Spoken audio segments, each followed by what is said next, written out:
If you're single, under 35, and buying a home feels impossible for you, this video is for you. If having your own space has always been a dream, but you feel that the whole property journey just feels confusing, overwhelming, and just not built for people like you, you're not alone. I'm Ying, and I literally just went through this journey as a first time property owner. And in this video, I will be sharing the 7 key steps I took to go from feeling completely lost to actually owning my own place. Make sure you stay until step 6 because there's one thing that no property agent will warn you about, and knowing this could save you a lot of money. I'm talking thousands or even 10,000s of dollars. Disclaimer, this is not financial or real estate advice. Everything I share here is for educational or informational purposes only. Alright, now, here are your options. As a single under 35, you could wait until 35 to buy HDB, only for Singaporeans, of course, and it is suitable for a wide income range. It's much more affordable than a condo.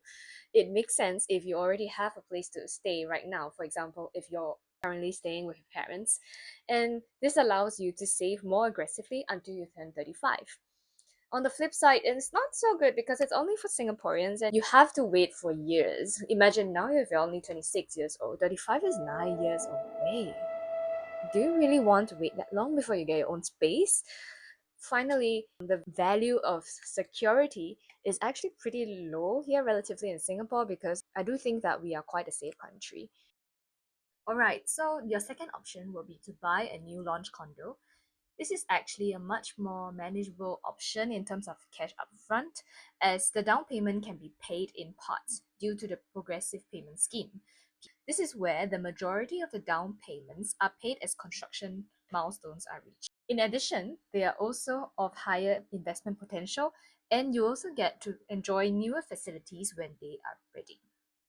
However, it's like paying for an expensive BTO. You are paying now, but you would have to wait for 3 to 4 years to actually get to live in it. And finally, you could also buy a resale condo. This has the fastest timeline in terms of being able to move in. At the same time, you will also be able to enjoy condo facilities as compared to if you were to buy HDB. However, it's very cash heavy upfront because you will need to pay the down payment almost immediately. Some people may also view resale condominiums to have lower investment potential as compared to new launches. So if you're looking for newer condos with newer facilities, you can look at the subsale condos that are reaching TOP soon. So for example, you can just Google the phrase TOP 2026 condo.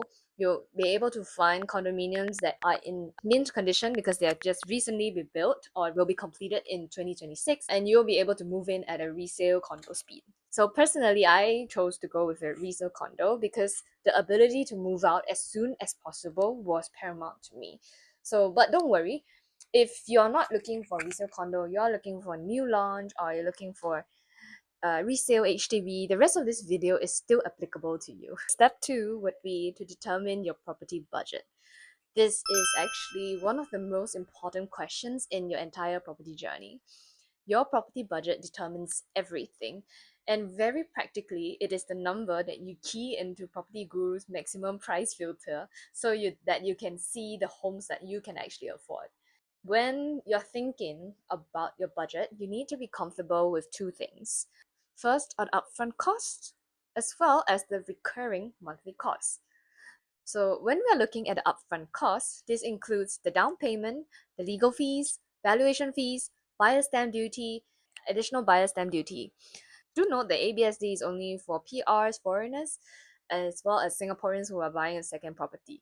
So if this is your first property, then you don't have to pay ABSD. Alright, in terms of the monthly recurring cost, you'll need to think about the monthly mortgage payments, condo maintenance fees or MCST fees, property tax, as well as insurance fees. Insurance may include fire insurance as well as home contents insurance.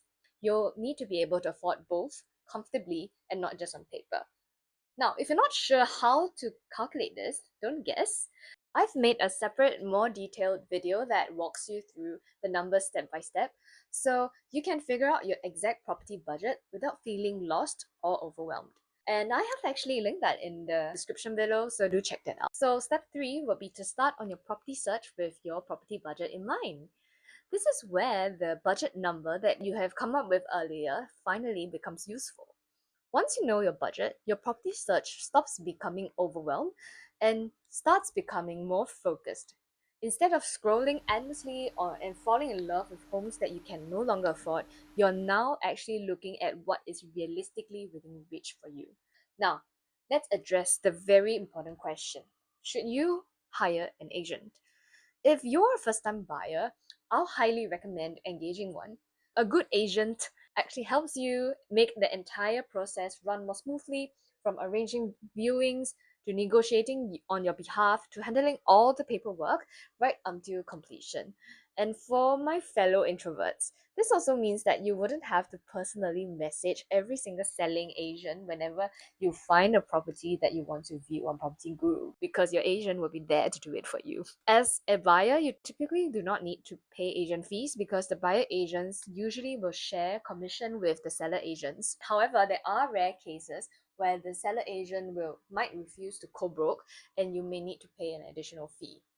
For me personally, I worked with a trusted friend as my agent, and having someone who genuinely had my best interest at heart made a very big difference, especially when it came to securing a very good purchase price. So now that you have your property budget and you have your agent, I strongly recommend doing your own searches on platforms like Property Guru, 99.co, as well as Home Seller. Why? Because your budget doesn't just determine what you can buy, it determines the trade offs that you need to make. When you filter listings by your maximum budget, you'll quickly start to see patterns. For example, with a $1.3 million budget, you may be choosing between a one-bedroom freehold unit in the CCR or core central region versus a newer two-bedroom 99-year leasehold in the OCR or outside central region area. Another example of a trade-off might be getting a larger unit in the rarer layouts, such as a one-bedroom plus study.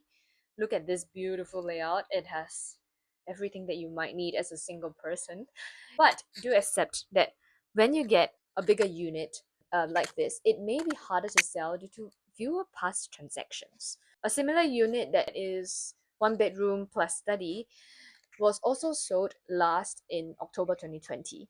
So that's actually one unit sold in 5 years.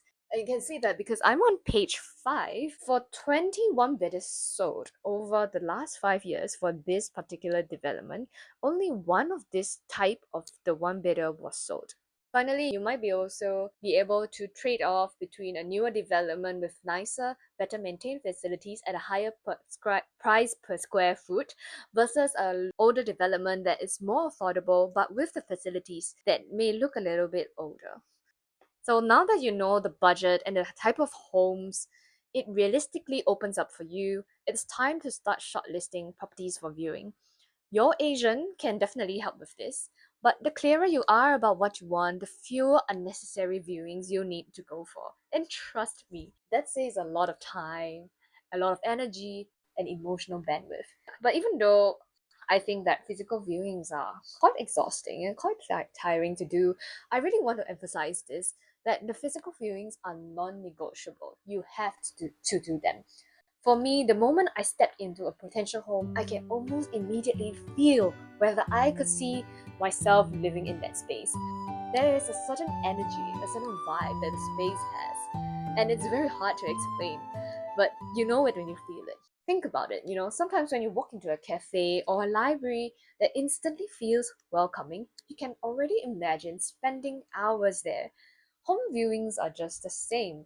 That gut feeling can often be the deciding factor, and it's something that no spreadsheet or no decision matrix can help to capture for you. That said, because our time and energy are limited, we still want to make sure that every unit we view makes sense on paper at first in terms of budget, layout, location, as well as long-term livability. Step 5, making an offer. You have viewed a few units, and then it happens. This is when you walk into one unit and you think, oh, okay, this is the one. This is where I want to be. You're excited and naturally you want to make it yours.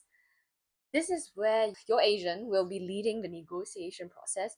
But remember, it's your money and this is going to be your home. So I strongly recommend staying active in the negotiation process because it can literally save you thousands of dollars. I'm not a negotiation expert, but I have a few practical tips that could help you with the negotiation process. Number one, always be aiming for a win-win solution. As a buyer, of course, you want to pay as little as possible, but in an offer that's too aggressive, you will just get rejected. Good negotiations aim for a price that the seller is willing to accept and not just the lowest possible number. Number two, you might want to use past transactions as your anchor. Before making an offer, always check your recent transaction prices for similar units. And this is where platforms like Property Guru are incredibly useful. So, for example, if the unit is listed at 2494 square feet, but the past transactions in the same development have never gone above 2437 per square foot, I personally would not start offering a price that is above 2437. Could the price eventually go higher? Yes, of course. Especially if there's strong demand and there are more buyers than there are sellers. But your opening offer should always be grounded in data and not emotion. Next, you would want to understand what the seller actually wants. Price isn't everything. Find out from them, talk to them, ask them. Are they in a rush to sell? What's the reason for selling? Have they already found a new place that they want to buy and therefore they need to be able to offload this current place as quickly as possible? And another tip would be that your offer goes beyond your purchase price. It's not just about the money. Some sellers value flexibility more than a slightly higher price. So, for example, if they need an extension of stay while waiting for their next home, offering the ability for them to extend their stay in their current home may make your bid more attractive as compared to you having to pay more. At the end of the day, the goal is to make an offer that works for both sides. When you are ready to make an offer that the seller is willing to accept, you guys will then sign this agreement called the OTP, or the options to purchase. So an option to purchase is actually a legally binding agreement that reserves a property exclusively for you for a limited period of time. So imagine it's something like paying a $10 reservation fee for a restaurant that would reserve the seat for you for a maximum of, let's say, 30 minutes. And once you pay this option fee, the seller cannot sell the property to anyone else during the 14-day period after the OTP has been signed, and you'll get time to finalize your loan as well as other legal documents to purchase the home. In most cases, OTP, it will be valid for 14 to 21 days.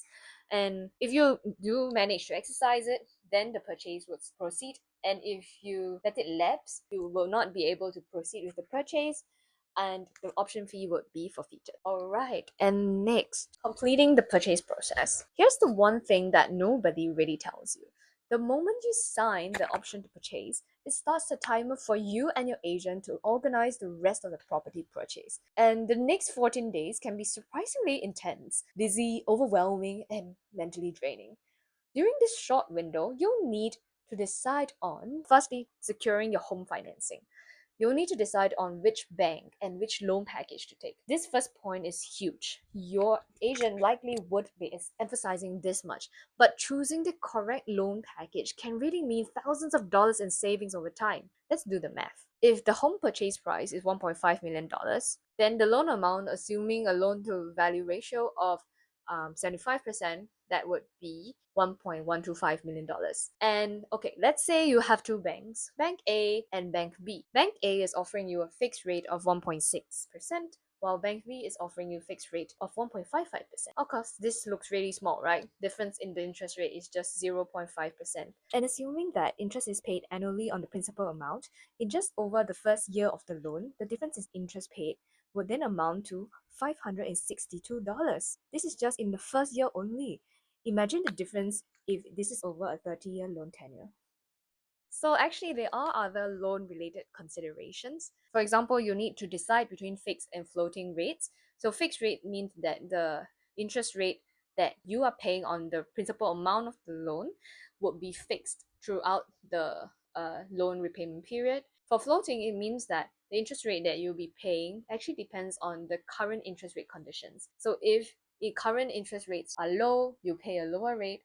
If they are higher, then you will have to pay out more on your home loan monthly installment simply because you are paying out more for the interest. You also need to think about the lock-in period. During this lock-in period, you will not be able to change finances. You'll not be able to change banks that you're actually borrowing from. So yeah, you have to stick to that one bank during that lock-in period, which is typically between 2 to 3 years. So next would be the prepayment clause. In the event that interest rates go up really high and you do have the money to pay off the rest of your loan so that you will no longer have to pay on that much interest, you'll need to check that your loan contract actually allows you with the capability of doing so. So my biggest tip would be to have a preferred loan package before you even sign the OTP. So this would mean, will you be interested in more of the fixed rate versus floating rate?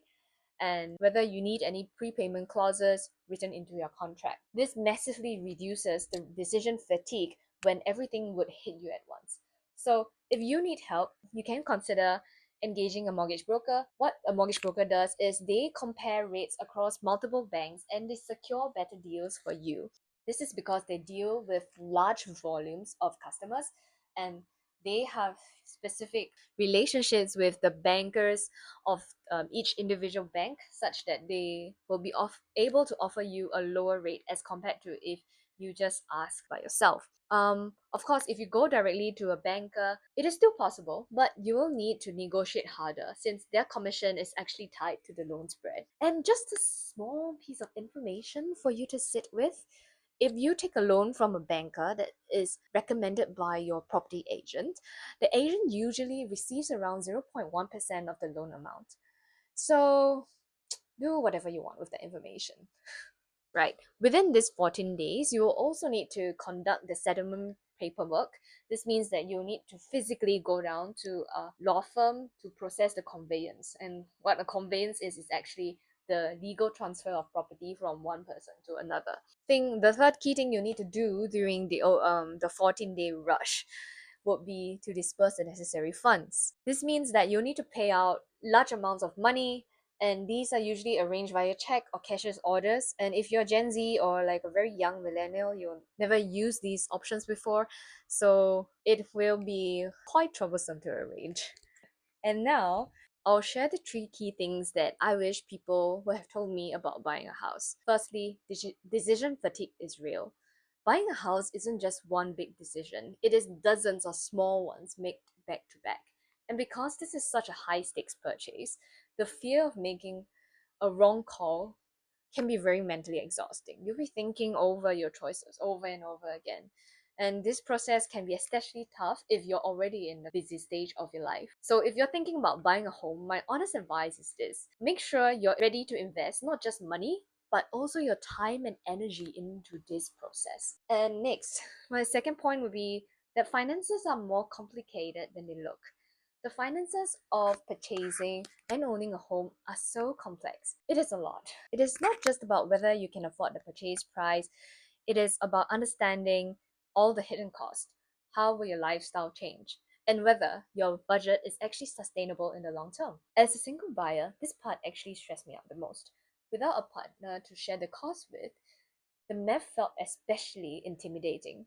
And I spent a lot of time obsessing over the numbers because I really wanted it to work.